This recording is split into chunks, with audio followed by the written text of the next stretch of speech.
पूरे बंद कर देनी है हैं? बोले चलो ठीक है। जिससे मोबाइल बंद होता है उसी को कहते हैं मोबाइल के नाक बंद कर दो, मानव की होगा, टपक जाएगा कि नहीं। उसी तरह से लॉक वाला जो सिस्टम टिप ले रहो, बंद हो गए मोबाइल, चलो इधर आ जाओ। उसी तरह से क्या करेंगे, लिखेंगे पहले प्रश्न से, याद आया?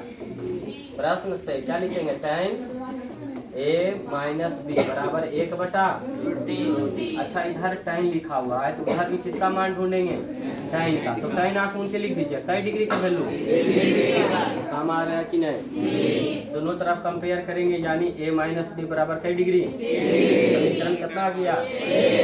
अब देखिए साइन a बराबर √3/2। डरना नहीं, अब तो कहने साइन लिखल है, आइए इन्हें भी साइन लिखेंगे। बताओ कई डिग्री का मान, तो बताइए a का मान कितना डिग्री हो जाएगा। ये है अच्छा ऑब्जेक्टिव जैसे पूछेगा, यदि साइन a बराबर √3/2 तो a का मान ज्ञात करते हैं। a कई डिग्री आ गया, क्लियर हो गया है, आया समझ में। और कभी कभी की करेगा ना, 60 को क्या लिखेगा, π/3। क्या लिखेगा, π/3। अब पाई मतलब क्या होता है, 180/3। 3 से काटो कई डिग्री, पहले की नहीं है। तो कभी कभी क्या होगा, ऑप्शन देगा था बढ़ाना नहीं, पाई का मान 180 रख करके त्रिकोणमिति में पाई का मान कितना होता है, 180। चलिए अब देखो a का मान किस में रखेंगे, लिखेंगे चूंकि a का मान है, a का मान किस में, समीकरण 1 में रखने पर चलिए समीकरण 1 ऊंची लिखा ले चला, a माइनस बी बराबर कई डिग्री, a का वैल्यू कितना है, माइनस बी बराबर कई डिग्री। बताओ b के लिए लीजिए, 30 के लिए लीजिए, तो ये देखो 60 डिग्री है, आई प्लस इन्हें आके क्या लिखेंगे, अब b देखो माइनस इन्हें करके, तो b के ने 60 में 30 घटा कई डिग्री, ये पूछा था, b कई डिग्री आ गया।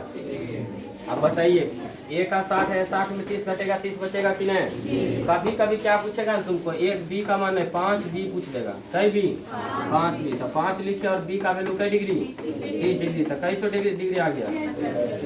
बस क्लियर है समझ में। या फिर कभी कभी की पूछेगा तुमसे, नहीं पूछेगा, दिया है ने तो b पूछा, देखो समझा ध्यान से, पहले खाली 5b था, 5 गुना कितना 30 बराबर कई डिग्री, 150 डिग्री। कभी कभी पूछेगा ना, बताओ tan b का वैल्यू, किसका वैल्यू, तो tan का tan लिखेंगे, चला अब b कई डिग्री आया है 30 डिग्री, तो tan 30 के वैल्यू कुछ ही होता है। अच्छा tan दे ले तो tan नहीं रहता, साइन मान लो या कॉस मान लो, ठीक है, एगो दे ले साइन, एगो tan दे ले, तो आप कॉट मान लो, कोई दिक्कत है। कॉट b तुमसे पूछेगा, तो बताओ कॉट लिखेंगे, b का वैल्यू कई डिग्री, 30 डिग्री, क्लियर है। तो बताइए कॉट 30 tan 30 के वैल्यू 1/√3 पलटिएगा, कुछ लिखिएगा √। तो प्रश्न देख करके इन्हें की कितना बच्चा की करता है, टेस्ट लेते हैं देखता कुछ नहीं। अब रियोसन कॉपी मिला हमको, और होशियार बच्चा के काम संयोजन अभिक्रिया लिखल के हैं, अब वियोजन अभिक्रिया नहीं लिखल के हैं, लगाओ तोरे कॉपी हो। अब होशियार जरा कैसे, सबसे ज्यादा होशियारे बच्चा गलती करता है, हम इहो कह देते हैं। पिछला साल में एगो बच्चा था, एग्जाम दिया, इतना गलती बना दिल, ओकर पिछला हुआ बच्चा इतना गलती हड़बड़ा गए, 18 मार्क मिलबो तो कोई 12 को क्वेश्चन मैथ में नहीं बनी ले। अजय क्लास के टॉपर ले, हर बार ओकर रिजल्ट एकदम प्रथम स्थान पर रहे, पूरा हिला नहीं सकल के पूरा बेचवा वाला। और जब नंबर रही तो 6ठा 7वां स्थान पर पहुंच गए कोचिंग में। जो कोचिंग में पहला स्थान पर था वो कैमा स्थान पर, 6ठा या 7वां। इसलिए प्रश्न को भी कुछ करना है, बारीकी रूप से देखना है कि बी पूछा है तो ओकरे मान निकालना है। हाँ पूछ देना है कि बाय 5b पूछता या कॉट भी पूछता तो इसका मान निकालेंगे, इससे आपका आंसर क्या हो गया। चलिए इसको लिख लीजिए।